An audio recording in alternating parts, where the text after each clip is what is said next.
جی السلام علیکم ورحمۃ اللہ وبرکاتہ۔ سبق نمبر 1 کی مشق۔ حروف کے ٹکڑوں کی اچھی طرح پہچان کرائیے، انہیں پورے حروف کی طرح پڑھوائیے تاکہ مرکب الفاظ میں بچے آسانی سے حروف پہچان کر پڑھ سکیں۔ الف۔ الف کی 2 شکلیں ہیں، ایک اس طریقے سے الف لکھا جائے گا اور اس طریقے سے بھی الف لکھا جاتا ہے۔ باقی ایک شکل ہے تنہا لکھا جائے کہ اس طریقے سے ہوگا، ملا کر لکھا جائے گا تو اس کی شکل آدھی ہوگی۔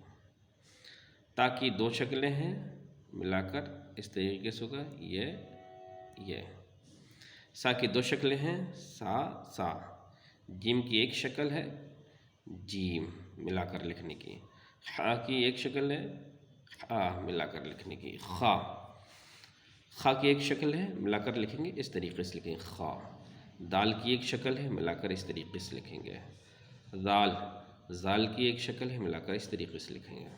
سین کی ایک شکل ہے، ملا کر اس طریقے سے لکھیں گے۔ شین ملا کر اس طریقے سے لکھیں گے۔ صاد ملا کر اس طریقے سے لکھیں گے۔ ضاد ملا کر اس طریقے سے لکھیں گے۔ ضاد تنہا پورا لکھا جائے گا، ملا کر آدھا لکھا جائے گا۔ عین کی 2 شکلیں ہیں، بیچ میں عین آئے گا تو اس طریقے سے ہوگا اور لاسٹ میں عین آئے گا آخر میں تو اس طریقے سے عین لکھا جائے گا۔ غین کی بھی 2 شکلیں ہیں، بیچ میں عین لکھیں گے، درمیان میں عین لکھیں گے، آئے گا تو اس طریقے سے ہوگا اور آخر میں آئے گا تو اس طریقے سے لکھا ہوگا۔ فا کی ایک شکل ہے، اس طریقے سے ہوگا فا۔ قاف کی ایک شکل ہے، اس طریقے سے ہوگا، قاف ملا کر لکھیں گے۔ کاف کی طرح ایسا لکھا جائے گا اور ملا کر اس طریقے سے لکھا جائے گا کاف۔ لام کی ایک شکل ہے، ملا کر اس طریقے سے لکھیں گے۔ میم کی 2 شکلیں ہیں، ملا کر اس طریقے سے بھی آئیں گے۔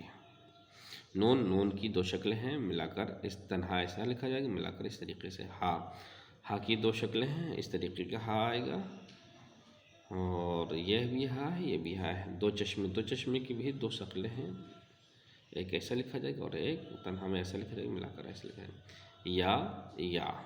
یا تنہا ایسا ہوگا، ملا کر ایسا لکھا جائے گا۔ ٹھیک ہے، ملتے ہیں اگلی سبق کے ساتھ انشاءاللہ تعالی۔ السلام علیکم۔